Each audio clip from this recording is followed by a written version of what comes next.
আচ্ছা, নদীর পাড়ে গিয়ে যদি এরকম ধরনের একটা ইলিশ মাছ কেটে তারপর রান্না করে খাই, বলুন তো কেমন লাগবে? অনেক ভালো লাগবে, তাই না? আসসালামু আলাইকুম, দিস মিস সানজিদা সোহানি। আশা করি আপনারা ভালো আছেন। আপনাদের দয়া আল্লাহর রহমতে আমিও ভালো আছি। তো চলে আসলাম নতুন একটি ব্লগ নিয়ে। আজকে আপনাদের সাথে কিছু গল্পও বলবো এবং সাথে মাছ কাটাও শেয়ার করব। জানি মাছ কাটতে সবাই পারেন, বাট এক একজনের মাছ কাটার মধ্যে এক একজনের কাটার একটা ডিফারেন্ট থাকে, যেটা সবার এক হয় না। তো ছোটোবেলা দাদি নানির কাছে অনেক গল্পই শুনেছি। তো আমার নানির কাছ থেকেই শোনা একটা রিয়েল লাইফ স্টোরি, তার জীবনে ঘটে যাওয়া। তো আমার নানা একদিন রাত্রেবেলা বাজার করে আসছিল, আর সে এনেছিল ইলিশ মাছ, 2টা ইলিশ মাছ। তো সে বলছিল এখনই রান্না করতে। তো আমার নানু বাইরে গিয়েছিল। আগের কালের রান্নাঘরগুলি তো আপনারা সচরাচর জানেন বাইরেই থাকতো।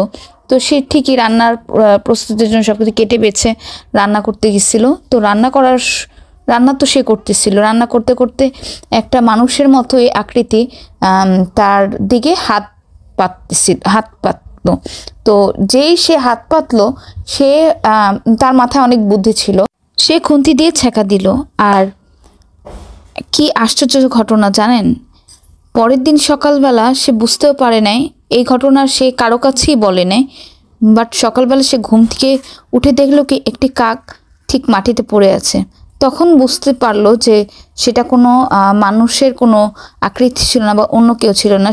সে ধারণা করলো এটা কোনো মানুষ নয় বা সেটা অন্য কিছুই হতে পারে, যেটা তার লাইফে একটা ক্ষতিও হয়ে যেতে পারতো। তারপর সে সবার কাছে এটা শেয়ার করে। তো আসলে আমরা এখনও কিন্তু গ্রামের অনেক কিছুই দিক নির্দেশনা মানি না, যেটা মানা উচিত।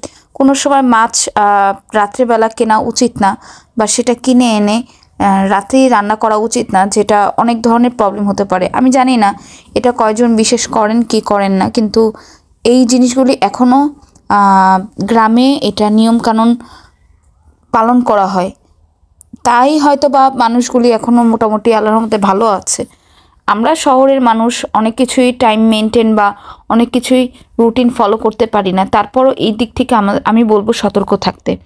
তো ইলিশ মাছের এক পাশের যে পিঠের দিকের মাছের ওখানে কিন্তু যে রগটা আছে সেটা হচ্ছে কিন্তু ফেলে দিতে হয়। তো আপনাদের কার কার ইলিশ মাছ পছন্দ সেটা কিন্তু অবশ্যই কমেন্ট করে জানাবেন। আমাদের বাসায় ইলিশ মাছটা সচরাচর বেশিরভাগই খাওয়া হয়। এমন কোনো ব্যক্তি নেই যে ইলিশ মাছ পছন্দ করে না।